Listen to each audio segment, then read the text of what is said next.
ಅಪ್ಪ ಪತ್ರ ಬರೆದಿದ್ರು. ನೀನು ಶುಕ್ರವಾರವೇ ಹೊರಟು ಬಾ, ಮರುದಿನ ಶ್ರಾವಣ ವ್ರತ ಮಾಡಿ ಭಾನುವಾರ ಬೆಳಗ್ಗೆ ಕಾಲೇಜಿಗೆ ವಾಪಸ್ಸಾಗು ಅಂತ. ನಾವು ವರ್ಷದಲ್ಲಿ ಮಾಡ್ತಿದ್ದ ಕೆಲವೇ ಆಚರಣೆಗಳಲ್ಲಿ ಈ ಶ್ರಾವಣ ಶನಿವಾರ ವ್ರತವೂ ಒಂದು. ಅಪ್ಪನ ಆದೇಶ ಯಾವತ್ತೂ ಮೀರುವ ಹಾಗಿಲ್ಲ. ರಾತ್ರಿಯ ಒಳಗೆ ಮನೆಗೆ ಬಂದು ತಲುಪು ಅಂತಲೂ ಸೇರಿಸಿದ್ರು ಪತ್ರದಲ್ಲಿ. ಸಾಧ್ಯವಾದರೆ ನಾಯರ್ ಶಿವಣ್ಣನನ್ನು ಗುಂಡ್ಯಾ ಚೆಕ್ಪೋಸ್ಟ್ನಲ್ಲಿರಲು ಹೇಳುವೆ ಅಂತ ಕೂಡ ಪತ್ರದಲ್ಲಿ ಬರೆದಿದ್ರು. ಹಾಗಾಗಿ ಊರಿಗೆ ಹೊರಟಿದ್ದೆ. ನನ್ನ ಗ್ರಹಚಾರಕ್ಕೆ ತರಗತಿ ಮುಗಿದು ಹೊರಟಾಗ ತುಂಬಾನೇ ತಡವಾಯಿತು. ಗುಂಡ್ಯಕ್ಕಾಗಿ ಬೆಂಗಳೂರಿಗೆ ಹೋಗುವ ಬಸ್ಸು ಹತ್ತಿದಾಗ ಸಾಯಂಕಾಲ 6 ಆಗಿತ್ತು. ಗುಂಡ್ಯಾ ತಲುಪಿದಾಗ ರಾತ್ರಿ 8 ಇಳಿದು ನೋಡಿದ್ರೆ ಪೂರ್ತಿ ಕತ್ತಲು. ಅಲ್ಲಿದ್ದ ಒಂದೆರಡು ಮಲಯಾಳಿ ಹೋಟೆಲಿನವರು ಬಾಗಿಲು ಹಾಕುತ್ತಿದ್ರು. ನನ್ನನ್ನು ನೋಡಿ ಗುರುತು ಹಿಡಿದ ಹೋಟೆಲ್ ಜನಾರ್ದನ, ನೀನು ಮೇಷ್ಟ್ರ ಮಗ ಅಲ್ವಾ? ಓ ಮಾರ್ರೆ, ಇಷ್ಟೊತ್ತಿಗೆ ಮಣಿಬಾಂಡಕ್ಕೆ ಏನು ಸಿಗ್ತದೆ? ಸುಬ್ರಹ್ಮಣ್ಯ ಕೊನೆಯ ಬಸ್ಸು 7 ಗಂಟೆಗೆ ಹೋಗ್ಬಿಟ್ಟಿದೆ. ಹೊರಡುವಾಗ ಲೇಟ್ ಆಯ್ತು. ಶಿವಣ್ಣನನ್ನು ಇಲ್ಲಿ ನಿಲ್ಲಿಸ್ತೇನೆ ಅಂದಿದ್ರು ಅಪ್ಪ ಅಂತ ಸಪ್ಪೆ ಮುಖ ಮಾಡಿದೆ. ನಾಯರ್ ಶಿವಣ್ಣನ ಅವ ಟೈಟಾಗಿ 7 ಗಂಟೆಗೆ ವಾಪಸ್ ಬಸ್ಸು ಹತ್ತಿದ್ದು ನಾನು ನೋಡಿದೆ. ನಾಯರ್ ಶಿವಣ್ಣ ಅಂದ್ರೆ ಎತ್ತು ಉಳುವಲು ಕಟ್ಟುವ ನೊಗ. ಹಾಗಾಗಿ ಅವನನ್ನ ಎಲ್ಲರೂ ನಾಯರ್ ಶಿವಣ್ಣ ಅಂತಲೇ ಕರೀತಿದ್ರು. ತುಂಬಾ ಗಟ್ಟಿಮುಟ್ಟಾದ ಆಳು, ಆದ್ರೆ ಕುಡುಕ. ಒಟ್ಟಾರೆ ನಾನೀ ರಾತ್ರಿ ಸಿಕ್ಕಿ ಹಾಕಿಕೊಂಡೇ ಅನ್ನಿಸಿತು. ಇಂದೇ ಮನೆ ತಲುಪದೇ ವಿಧಿ ಇರಲಿಲ್ಲ. ನಾಳೆಯ ವೃತಕ್ಕೆ ಸ್ನಾನ ಮಾಡಿ ಮಲಗಬೇಕೆಂಬ ಕಡ್ಡಾಯ ಆಚರಣೆ ಬೇರೆ ಇತ್ತು. ಏನ್ ಮಾಡೋದು? ಸುಬ್ರಹ್ಮಣ್ಯ ರಸ್ತೆಯ ಕೊಂಬಾರಿನಲ್ಲಿರುವ ನನ್ನ ಮನೆ ತಲುಪಬೇಕಾದರೆ 7 ಕಿಲೋಮೀಟರ್ ಹೋಗಬೇಕಿತ್ತು.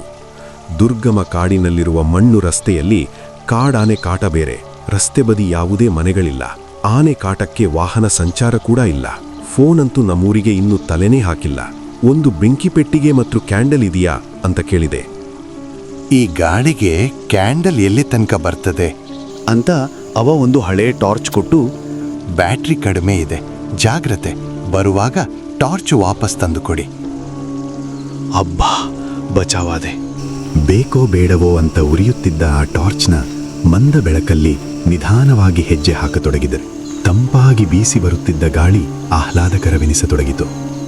ಜೊತೆಗೆ ಘಮ್ಮನೆ ಬರುತ್ತಿದ್ದ ಕಾಡು ಮರಗಳ ಹೂವಿನ ಸುಗಂಧತೆ. ವಾವ್! ಹೀಗೆ ನಡೆಯುತ್ತಿದ್ದಂತೆ ಯಾರೋ ಒಣ ಎಲೆಗಳ ಮೇಲೆ ನಡೆಯುತ್ತಿರುವ ಶಬ್ದವಾದಂತಾಗಿ ಅತ್ತ ತಿರುಗಿದೆ. ಒಂದು ಚಿಕ್ಕ ಮೊಲದ ಮರಿ ಮೆಲ್ಲನೆ ಹಾರುತ್ತಾ ನನ್ನಿಂದ ಮುಂದಕ್ಕೆ ಹೋಯಿತು. ಇತ್ತ ಏಕಾಂಗಿಯಾಗಿ ಹೆಜ್ಜೆ ಹಾಕುತ್ತಿದ್ದ ನನಗೆ ಎಲ್ಲಿಗೆ ಈ ಪಯಣ, ಯಾವುದೋ ದಾರಿ, ಹಾಡು ನೆನಪಾಯಿತು. ಸ್ವಲ್ಪ ಜೋರಾಗಿಯೇ ಹಾಡುತ್ತಾ ನಡೆಯತೊಡಗಿದೆ. ಅಷ್ಟರಲ್ಲಿ ಇನ್ನೇನೂ ನಡೆದು ಬಂದದಾಯಿತು. ಅತ್ತ ಟಾರ್ಚಿನ ಬೆಳಕು ಹಾಕಲೆತ್ತಿಸಿದೆ. ಟಾರ್ಚಿನ ಬೆಳಕು ಬರೀ ನನ್ನ ಕಾಲು ಬುಡಕಷ್ಟೇ ಬೀಳುತ್ತಿತ್ತು. ಸುತ್ತಲೂ ಬರೀ ಕತ್ತಲು. ದೂರದಲ್ಲಿ ಏನೋ ಬಿಳಿ ಆಕೃತಿ ಕಂಡಂತಾಗಿ ಅತ್ತ ಕಡೆ ಟಾರ್ಚ್ ಹಾಕಿದೆ.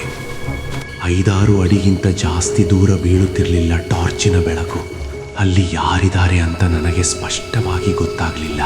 ಆದರೆ ಉತ್ತನೆಯ ಬಿಳಿಯ ಆಕೃತಿ ನಡೆದುಕೊಂಡು ಹೋಗುತ್ತಿತ್ತು ಅಂತ ಮಾತ್ರ ಸ್ಪಷ್ಟವಾಗಿತ್ತು. ನನ್ನ ಮುಂದೆ ಕತ್ತಲಲ್ಲಿ ಬೆಳಕಿಲ್ಲದೆ ಅದರಷ್ಟಕ್ಕೆ ನಡೆದುಕೊಂಡು ಹೋಗುತ್ತಿತ್ತು ಯಾರೋ ಒಬ್ಬಳು ಉತ್ತನೆಯ ಹೆಣ್ಣು. ಯಾರಿರಬಹುದು ಈ ಕತ್ತಲಲ್ಲಿ? ಇದುವರೆಗೆ ಹೆದರದೆ ಧೈರ್ಯದಿಂದಲೇ ಇದ್ದ ನನಗೆ ಯಾಕೋ ನಿಧಾನವಾಗಿ ಮೈ ಜುಮ್ಮನ್ನಲಾರಂಭಿಸಿತು. ಸುಮ್ಮನೆ ಒಮ್ಮೆ ಕೆಮ್ಮಿದೆ. ತಕ್ಷಣ ಒಮ್ಮೆ ಅದು ಹಿಂದೆ ನನ್ನತ್ತ ತಿರುಗಿ ನನ್ನನ್ನೇ ನಿಂತು ನೋಡಿತು. ಚಿಕ್ಕಂದಿನಿಂದಲೇ ಕೇಳುತ್ತಿದ್ದ ಪೀಡೆ ಪಿಶಾಚಿ ಕಥೆಗಳು ನೆನಪಾಗಿ ನನ್ನ ಪರಿಸ್ಥಿತಿಯನ್ನು ಕಠಿಣಗೊಳಿಸಿತು. ಅಷ್ಟರಲ್ಲಿ ಹಿಂದಿನಿಂದ ಯಾರೋ ಒಮ್ಮೆಲೆ ಕಿಟಾರನೆ ಕಿರುಚಿದಂತಾಯಿತು. ಗಾಬರಿಯಿಂದ ಹಿಂದಿರುಗಿ ನೋಡಿದೆ. ಅಪ್ಪ, ಯಾವುದೋ ದೊಡ್ಡ ಆಕೃತಿಗಳೆರಡು ವೇಗವಾಗಿ ನನ್ನತ್ತಲೇ ನಡೆದು ಬರುತ್ತಿದ್ದವು. ಅಷ್ಟರಲ್ಲಿ ಹಿಂದಿನಿಂದ ಒಂದು ಬಲಿಷ್ಠ ಕಪ್ಪು ಕೈ ನನ್ನ ಹೆಗಲಿಗೆ ಬಿತ್ತು.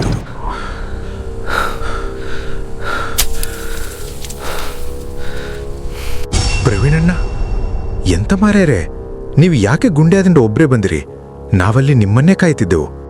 ಈ ಮಂಗನಿಗೆ ಬಹಿರ್ದೇಶಗೆ ಅರ್ಜೆಂಟಾಗಿ ಗುಂಡ್ಯಾ ಹೊಳಗೆ ಇಳಿದಿದ್ದೆವು. ಜನಾರ್ದನ ಹೇಳಿದ ನೀವು ನಡೆದುಕೊಂಡೇ ಹೋಗಿ ಅರ್ಧ ಗಂಟೆ ಆಯಿತು ಅಂತ. ಹಾಗೆ ಓಡ್ಕೊಂಡೇ ಬಂದೆವು. ನೀವು ತುಂಬಾ ಬೇಗ, ಸುಮಾರು ದೂರ ನಡೆದುಕೊಂಡು ಬಂದಿದ್ದೀರಾ. ಅಂತ ಒಂದೇ ಉಸಿರಿನಲ್ಲಿ ಹೇಳುತ್ತಿದ್ದಂತೆ ಆ ಆಕೃತಿಯ ಮುಖ ನೋಡಿದೆ. ಓ, ನಮ್ಮ ನಾಯರ್ ಶಿವಣ್ಣ. ಅವ ಪಕ್ಕದವನನ್ನ ಪರಿಚಯಿಸುತ್ತಾ ಹೇಳಿದ. ಇವಂದು ಗೊತ್ತಿಲ್ವೇ? ಬಚ್ಚಣ್ಣ, ನಿಮ್ಮದೇ ಊರಿನವ. ಕತ್ತಲಲ್ಲಿ ಅವನ ಮುಖ ನೋಡಿದೆ. ನನಗೆ ಅವನ ಗುರುತು ಸಿಗಲಿಲ್ಲ. ಈ ಕಾಡಿನಲ್ಲಿ ನೀವೊಬ್ರೇ ಬಂದದಾಗಬಹುದು ಮಾರ್ರೆ. ಮೊನ್ನೆ ಪಕ್ಕದ ಸಕಲೇಶ್ಪುರಕ್ಕೆ ಮದುವೆ ಮಾಡಿಕೊಟ್ಟ ವೇದಾವತಿಯನ್ನ ಯಾರೋ ಟೂರಿಸ್ಟ್ಗಳು ಕೊಲೆ ಮಾಡಿ ಇಲ್ಲೇ ಎಲ್ಲೋ ಬಿಫಾಕಿ ಹೋಗಿದ್ದರಂತೆ. ಶವದ ಗುರುತೇ ಸಿಕ್ತಿರ್ಲಿಲ್ಲ ಅಂತ ನೋಡಿದವರು ಹೇಳ್ತಿದ್ರು. ಪಾಪ, ಯಾರು ಏನು ಅಂತ ಗೊತ್ತಾಗದೆ ಆ ಕೇಸು ಮಾತ್ರ ಅಲ್ಲಿಗೆ ಬಿದ್ದು ಹೋಯಿತು. ಆದ್ರೆ ಊರಿನ ಜನ ಮಾತ್ರ ಇಲ್ಲಿ ಕತ್ತಲಾದ ಮೇಲೆ ಈ ರಸ್ತೆಯಲ್ಲಿ ಓಡಾಡಲು ಹೆದರ್ತಾರೆ ಮಾರ್ರೆ. ಸುಮಾರು ಜನಕ್ಕೆ ರಾತ್ರಿ ಹೊತ್ತು ಅವಳಿಲ್ಲಿ ಸಿಕ್ಕಿ ಮಾತನಾಡಿಸಿದ್ದಾಳೆ ಅಂತ. ಇಲ್ಲೇ ರಸ್ತೆಯಲ್ಲಿ ಓಡಾಡ್ತಾ ಇರ್ತಾಳಂತೆ. ಅವಳನ್ನ ಕೊಲೆ ಮಾಡಿ ಬಿಸಾಕಿ ಹೋದವರನ್ನ ಅವಳು ಹುಡುಕುತ್ತಿದ್ದಾಳಂತೆ. ನಮ್ಮ ಅಂಚೂರು ಶಿವರಾಮಕ್ಕೆ ಮೊನ್ನೆ ಸಿಕ್ಕಿ ಅವ ಹೆದರಿ ಬಿದ್ದವ ಇನ್ನೂ ಮಂಗಳೂರಿನಲ್ಲಿ ಅಡ್ಮಿಟ್ ಆಗಿದ್ದಾನಂತೆ. ಶಿವಣ್ಣನ ಮಾತು ಕೇಳಿ ಮತ್ತೆ ಎದುರು ನೋಡಿದೆ. ನನ್ನೆದುರು ನಡೆಯುತ್ತಿದ್ದ ಬಿಳಿ ಆಕೃತಿ ಆಗ ಅಲ್ಲಿರಲಿಲ್ಲ. ಶಿವಣ್ಣನ ಕೇಳಿದೆ, ಅಲ್ಲ, ಜನಾರ್ದನ ಹೇಳಿದ ನೀವು 7 ಗಂಟೆಗೆ ಗುಂಡ್ಯದಲ್ಲಿ ಸುಬ್ರಹ್ಮಣ್ಯ ಬಸ್ಸು ಹತ್ತಿದ್ದೀರಿ ಅಂತ. ಮತ್ತೆ ಯಾವಾಗ ಗುಂಡ್ಯ ಹೊಳೆಯಲ್ಲಿ ಇಳಿದಿರಿ? ಶಿವಣ್ಣ ಜೋರಾಗಿ ನಕ್ಕ. ಆ ಜನಾರ್ದನ ಯಾರನ್ನೋ ನೋಡಿದ್ದನೋ ಏನೋ ಅಲ್ವಾ ಬಚ್ಚಣ್ಣ? ಆಗ ಅವನ ಜೊತೆಗಿದ್ದ ಬಚ್ಚಣ್ಣನನ್ನು ನೋಡಿದೆ. ಅವು ಕೂಡ ತನ್ನೆಲ್ಲ ಹಲ್ಲು ತೋರಿಸಿ ಒಮ್ಮೆ ಜೋರಾಗಿ ನಕ್ಕು ತಲೆಯಾಡಿಸಿದ. ಏನೇ ಆಗ್ಲಿ, ನೀವು ಒಳ್ಳೆ ಟೈಮಿಗೆ ಸಿಕ್ಕಿದ್ದು ಒಳ್ಳೇದಾಯ್ತು ಅಂದೆ. ಅಷ್ಟರಲ್ಲಿ ಅಂದಹಾಗೆ ನಿಮ್ಗೆ ನಿಮ್ಮ ಅಜ್ಜನದ್ದು ಗೊತ್ತಾ?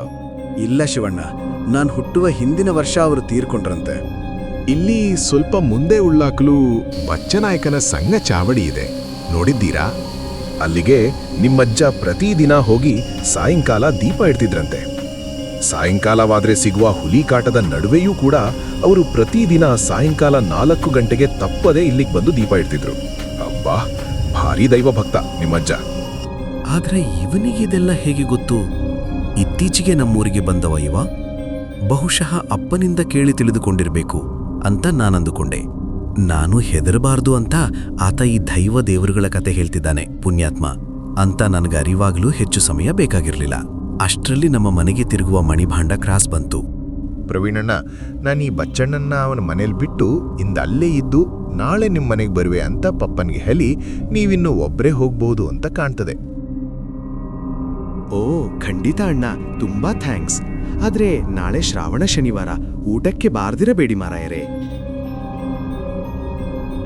ಓ ಖಂಡಿತ ಬಂದೇ ಬರುವೆ.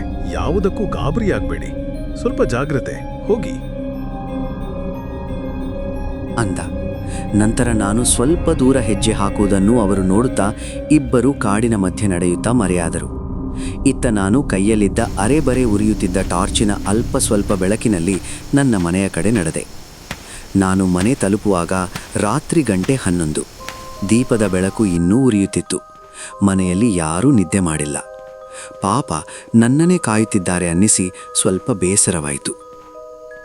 ದೂರದಿಂದಲೇ ನನ್ನನ್ನು ನೋಡಿದ ಅಪ್ಪ ಅಮ್ಮ ಇಬ್ರು, ಹೇಗೆ ಬಂದಿ ಮಗ, ಯಾಕೆ ಲೇಟು, ಒಬ್ನೇ ಈ ಕತ್ತಲಲ್ಲಿ ಗುಂಡ್ಯದಿಂದ ಬಂದಿಯಾ, ಅಯ್ಯೋ ಪಾಪ, ಬಾ ಬಾ ಅಂತ ಜೊತೆಯಾಗಿಯೇ ಕರೆದ್ರು. ಮನೆಗೆ ಬಂದು ಕುಳಿತವನಿಗೆ ಅಮ್ಮ ಓಡಿ ಹೋಗಿ ಬಿಸಿ ಬಿಸಿ ಹಾಲು ಕೊಟ್ರು. ಇನ್ನು ಸ್ನಾನ ಮಾಡಿ ಮಲಗೋ, ರಾತ್ರಿ ಉಪವಾಸ ಇರ್ಬೇಕು, ನಾಳೆ ಮಧ್ಯಾಹ್ನದವರೆಗೆ ಅಂತ ಅಮ್ಮ ಹತ್ತಿರ ಬಂದು ಕುಳಿತರು. ಏನೂ ಹೆದರಿಕೆ ಆಗಿಲ್ವಾ ಮಗ ನಿಂಗೆ? ನೀ ಭಾರಿ ಧೈರ್ಯವಂತ ಬಿಡು. ಪಾಪ ಅದು ಹೇಗ್ ಬಂದಿಯೋ ಏನೋ. ಅಮ್ಮ ಅವರಷ್ಟಕ್ಕೆ ಕೇಳಿ ಗೊಣಕೊಂಡ್ರು. ಅಷ್ಟರಲ್ಲಿ ಅಪ್ಪ, ನಾನು ಮಲಗುವೆ, ನಾಳೆ ಬೆಳಗ್ಗೆ ಮಾತನಾಡುವ ಅಂತ ಅವರು ಅವರ ಕೋಣೆ ಸೇರಿದರು. ಪಕ್ಕದಲ್ಲೇ ಕುಳಿತಿದ್ದ ಅಮ್ಮನ ಹತ್ತಿರ ನಾನಂದೆ, ನೀವು ಆ ನಾಯರ್ ಶಿವಣ್ಣನನ್ನ ಕಳುಹಿಸಿದ್ದು ತುಂಬಾ ಒಳ್ಳೆಯದಾಯ್ತು.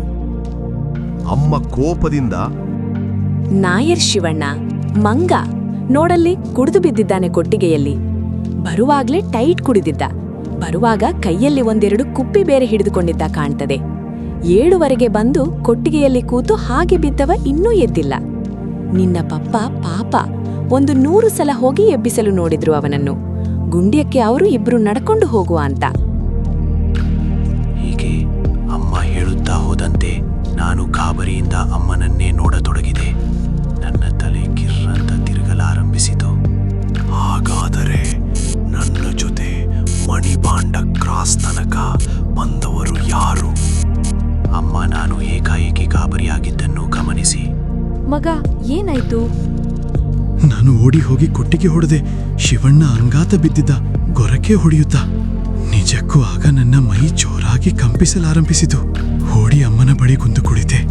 ನಾನು ಮಂಗಳೂರಿನಿಂದ ಹೊರಟು ಮನೆ ತಲುಪುವಾಗಿನ ಎಲ್ಲಾ ಘಟನೆಗಳನ್ನು ಚಾಚೂ ತಪ್ಪದೆ ಹೇಳಿದೆ.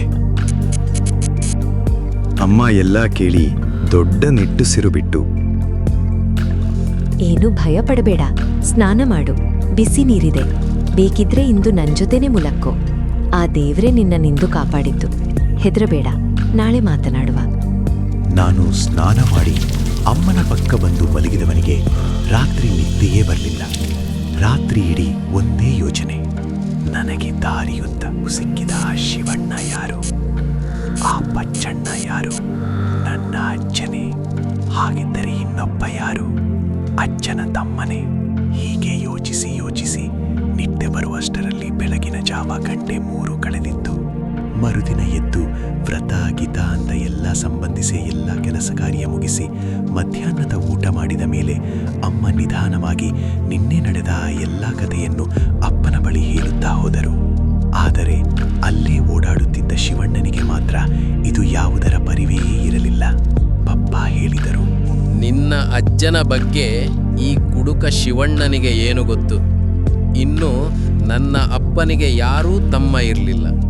ಇನ್ನು ಬಚ್ಚಣ್ಣ ಅಂತ ನಮ್ಮೂರಲ್ಲಿ ಯಾರೂ ಇಲ್ಲ. ಇರುವುದು ಆ ಬಚ್ಚನಾಯಿಕ ದೈವ ಮಾತ್ರ. ಶಿವಣ್ಣ ಬೇರೆ ದೂರದೂರಿನವ. ಅವನಿಗೆ ನಮ್ಮೂರಿನ ಮಾಹಿತಿ ಅಷ್ಟಕ್ಕಷ್ಟೇ. ಬಹುಶಃ ನಾವು ನಂಬುವ ಆ ಉಳ್ಳಾಕುಲು ಬಚ್ಚನಾಯಿಕ ದೈವಗಳೇ ನಿನ್ನನ್ನು ಇಲ್ಲಿಯವರೆಗೆ ಕರೆದುಕೊಂಡು ಬಂದಿರಬೇಕು. ನಿನ್ನ ಅಜ್ಜ ಅಂದು ಪ್ರತಿದಿನ ಇಡುತ್ತಿದ್ದ ಆ ದೀಪ ಇಂದು ನಿನ್ನನ್ನು ಕಾಪಾಡಿದೆ. ಮಗ, ಗಾಬರಿಯಾಗಬೇಡ. ಆದರೆ ಇನ್ನು ಯಾವತ್ತೂ 6 ಗಂಟೆ ಮೇಲೆ ಗುಂಡ್ಯಕ್ಕೆ ಬಂದಿಳಿಯಬೇಡ. ನಾನು ಆಯಿತು ಅಂತ ತಲೆಯಾಡಿಸಿದೆ. ಅಪ್ಪನ ಮಾತುಗಳು ಆ ಭಯ ದೂರ ಮಾಡದಿದ್ದರೂ ಸ್ವಲ್ಪ ಮಟ್ಟಿಗೆ ಅಭಯವನ್ನು ನೀಡಿದ್ದವು.